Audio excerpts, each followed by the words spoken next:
네, 적폐청산이냐 정치보복이냐 이명박 전 대통령을 향해 검찰의 칼끝이 턱밑까지 이제 오고 있는데요. 이 관련된 얘기 나눠보도록 하겠습니다. 김성환 시사평론가 모셨습니다. 안녕하세요. 네, 안녕하세요.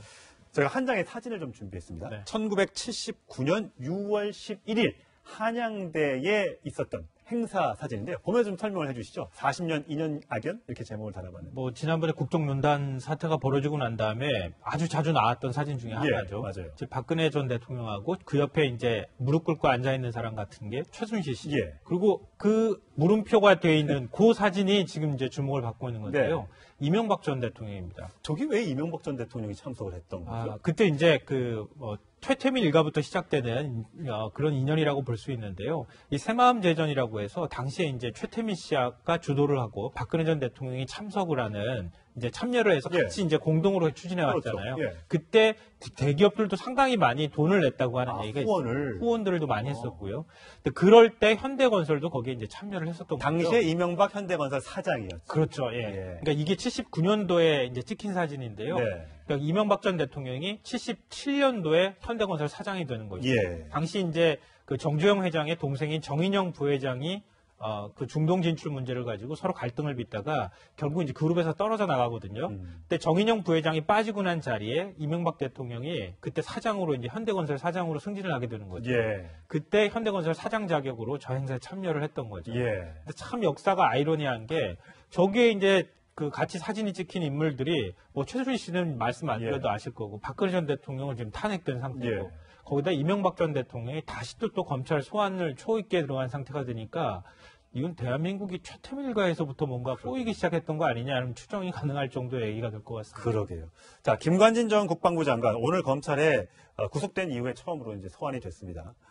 물론 양복 차림으로 나왔습니다만 굉장히 모습이 좀 우스워 보였습니다. 과거에 이제 북한이 굉장히 두려워했던 존재였잖아요. 뭐 김관진 장군 놓고 막 이렇게 공격하는 소적지로 삼기도 하고. 그런데 그다음에 오늘 저렇게 호송줄에 묶여서 검찰에 조사를 받으러 가는 모습. 저기에서 어쨌든 간에 이명박 전 대통령이 2012년 대선을 앞두고 우리 사람을 철저하게 가려 뽑으라 이렇게 진술을 하면서 이게 이명박 전 대통령이 알고 있었구나. 결국은 뭐 지시가 있었는지 없는지는 확인을 해봐야겠습니다만 어쨌든 이명박 전 대통령에 대한 조사가 이루어질 수밖에 없겠구나라는 추정이 가능한데 이명박 전 대통령이 어제 이제 해외로 출국을 하면서 여러 가지 사안에 대해서 불편한 심기를 드러냈습니다. 어제 장면 보시겠습니다.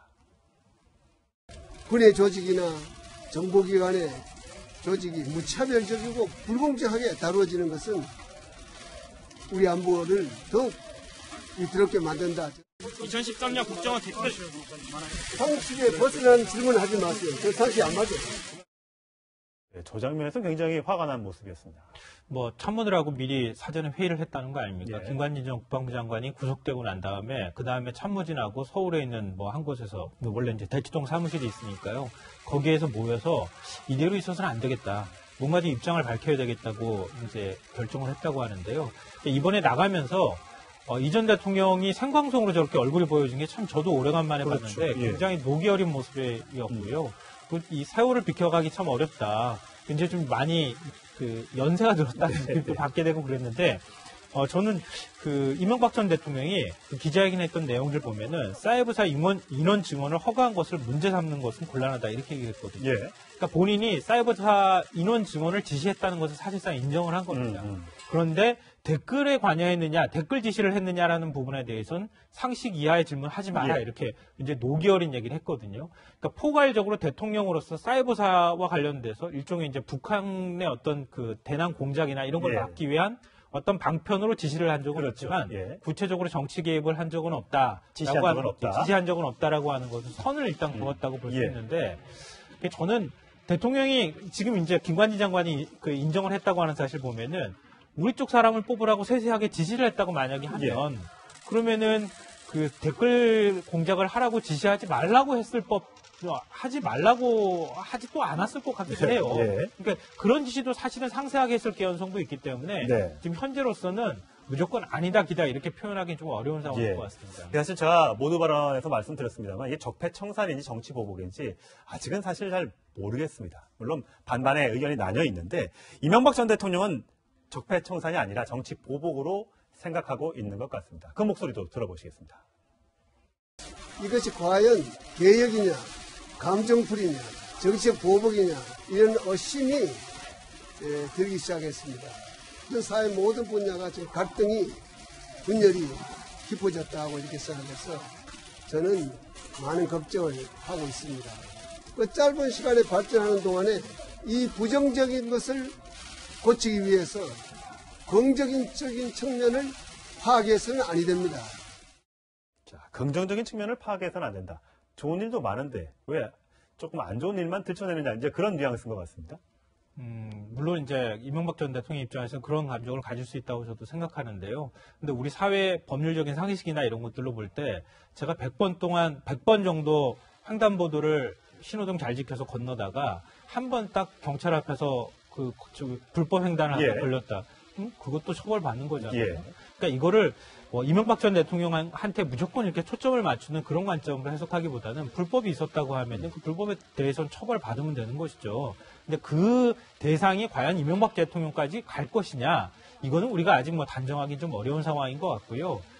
이동관 전 홍보수석도 기자회견 겸해가지고 얘기를 했는데 이 도끼 잡는 도끼를 들고 나서가지고 지금 하고 있는 것 같다 이렇게 표현을 했는데요.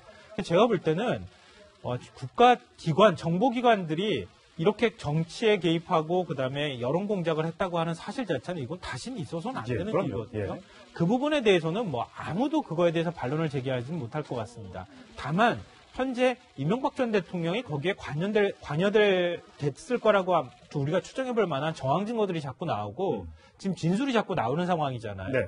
그럼 이 전 대통령이 거기에 어떤 역할을 했는지를 밝히는 것이 순서인데 제가 볼 때는 선우가 좀 뒤집혔다.